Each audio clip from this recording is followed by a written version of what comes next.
Hey guys, I wanted to show you my secret trick to getting a couple extra days wear out of your manicure.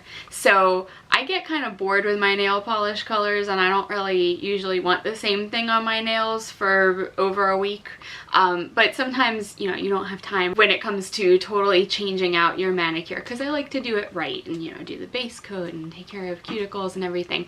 So to kind of make things last a little longer, I have like a 3-stage program that I will go through to stretch that manicure a little longer. So the first step is just your regular original manicure. So I painted my nails like 3 days ago now. This is Sinful Colors Wonder Mint. So it's like a pale blue color. I'm not good at this this thing, but it's a really pale kind of sky blue.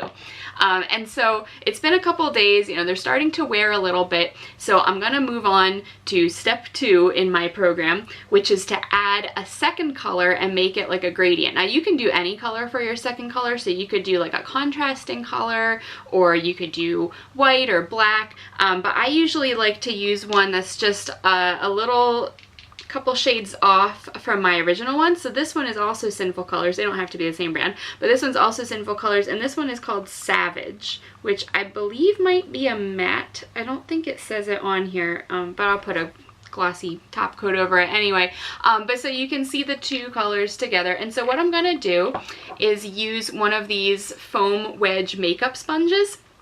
And obviously I have used this one before for some other things. I'm going to use this sponge to do a gradient on my nails over the tip of the nail, and so that will kind of cover up where it's starting to wear off a little bit over the tips and jazz up my manicure for another couple of days. So another thing that I like to stretch is my foam sponges, and obviously I've kind of used all of the good surfaces on this one, so what I'm going to do actually is just trim off here where I have some of the nail polish and get rid of that piece, and now I've given myself a nice new surface to work with. So what you will do is you're going to take your original color and the new color, and you're going to put a smaller amount of the original color, just a stripe of it, and then maybe a little bit wider amount of the new color. And that way they'll kind of blend together with some of the original also being wet. So let me, and you're going to want the original color to be closer to the edge of the sponge so that when you put it on your nails, sorry, I'm doing this upside down. So when you put it on your nails, the edge of the sponge is going to be further toward the base of your nail. So you want the original color on that end.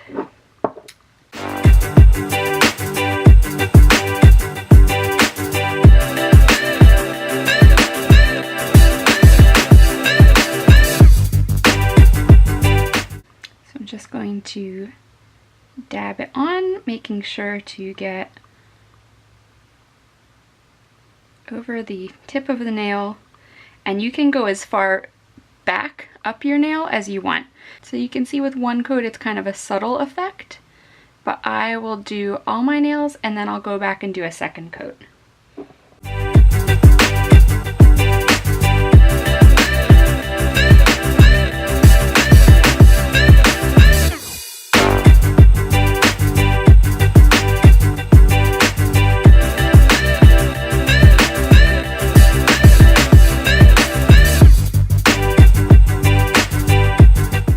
One thing about this technique is it's a little bit sloppy, and so you can see I've got a lot of polish around the edges of my nails now. So if you had one of those silicone barriers that you paint on your nails at first, this might be a good time to use that in advance of sponging your nails. I don't have that, so what I'm going to do is go in with a little bit of acetone on a little paintbrush and just take some of this off, and the rest of it will kind of wear off as I wash my hands and do things over the course of the day.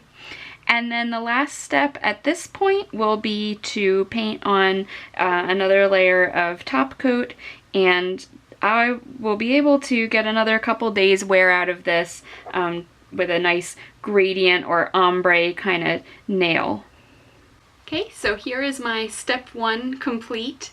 Like I said, I'll get a couple more days wear out of this. Sorry, they're still a little sloppy, but that extra color around my cuticles will wear off as I wash my hands and do stuff during the day, and it adds an extra little layer of excitement to my nails, and I'll get a couple more days out of this before I move on to my next step. So it's been a couple more days, and now my ombre kind of nails are starting to chip a little around the edges. They're growing out a little more than I would like, so I'm just going to do my very last step to stretch this a little bit more, and that is to add stamping on top of the ombre. So I have a big book of nail plates, and I've been using this one plate for a while now. It's from Born Pretty BP-L008. I've been looking for some mandala kind of designs for a while, and I found this plate. So I've been using this one pretty much the last several times that I've been stamping my nails. So I'm going to use this one again. And if you're not familiar with nail stamping, I can't really give a whole tutorial on that right now, but the basic supplies you're going to need is your rubber like stamper and a stamping plate, obviously, and then some kind of card to scrape the plate. So I use this old Dunkin' Donuts gift card. Sometimes they'll come with a metal or plastic scraper. Otherwise, any kind of gift card or old credit card works perfect. And then you will need polish to stamp with. You don't have to use specific stamping nail polish. One of my favorites is this Wet n Wild. It's just black cream nail polish. You can experiment. Basically, any kind of nail polish that is pretty much opaque in one coat will work. It doesn't have to be a special stamping polish. Those are like a little thicker consistency usually, but really any kind of one coat opaque polish will work. A lot of the quick drying polishes work really well because they probably are a little thicker and in consistency. So I'm gonna set up here and do my last little layer of interest on my manicure. So here we are again. Here's my nails kind of looking raggedy again. So I'm going to go ahead and start stamping these. And usually when I use this plate, I kind of alternate designs or use a couple different designs in combination, and I think actually I'm going to try a different design from this plate this time. They do have these pretty mandala designs along here, but I'm going to use this like thistle floral looking design right here. Let me see if I can put that up. So I'm going to use this kind of floral design, but you can use anything, of course. And some of my favorite polishes to do my stamping with are either just black or a metallic, like a nice silver. So you just brush it on, scrape, pick up the design. Here's the design, and then you just press it onto your nail, and there we go.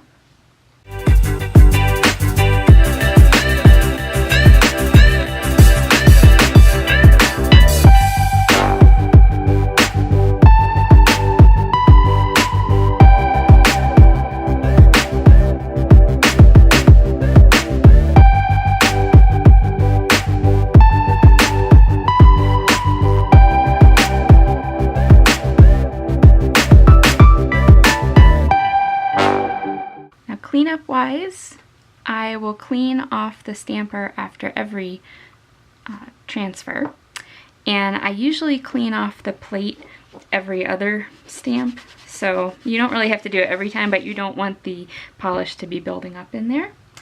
And then of course, to clean up around your nails, again, a little brush is perfect for this, just dipped in some acetone, and luckily this is just a very small amount of cleanup, and so these little thin lines will come off really quickly. Actually, another tip that I don't usually do, but to clean up nail polish that has been stamped around on your fingers or your cuticles, is to use a piece of clear tape and just put it down and pull it up. Our last step will be to add a Nice layer of top coat, and just use a light touch because you don't want to smudge that polish that you have just stamped on. I also recommend using kind of like natural designs, like florals or sort of all over patterns rather than like a sharp geometric kind of design, because you can kind of place them anywhere. They're a little more forgiving. If a piece of it doesn't come through or it's a little askew, it doesn't really matter. It's just, oh, it's a flower, you know, everyone's different. Whereas if it were more of a geometric kind of design, it would look weird if it was patchy or off-centered. So here's how my final layer came out, and I love doing stamping on top of an ombre or, you know, a two-toned or multi-tonal look, because it just adds like one more layer of dimension to the stamping. So even if you aren't doing this to stretch a manicure, even if you do it like this from the start, I think it looks so nice to do stamping over like an ombre kind of effect like this. There you have it. I hope you enjoyed and found this useful to get a little more wear out of your manicure. So if you like this video, don't forget to subscribe for more videos and give this a thumbs up so I know you enjoyed it, and thanks for watching.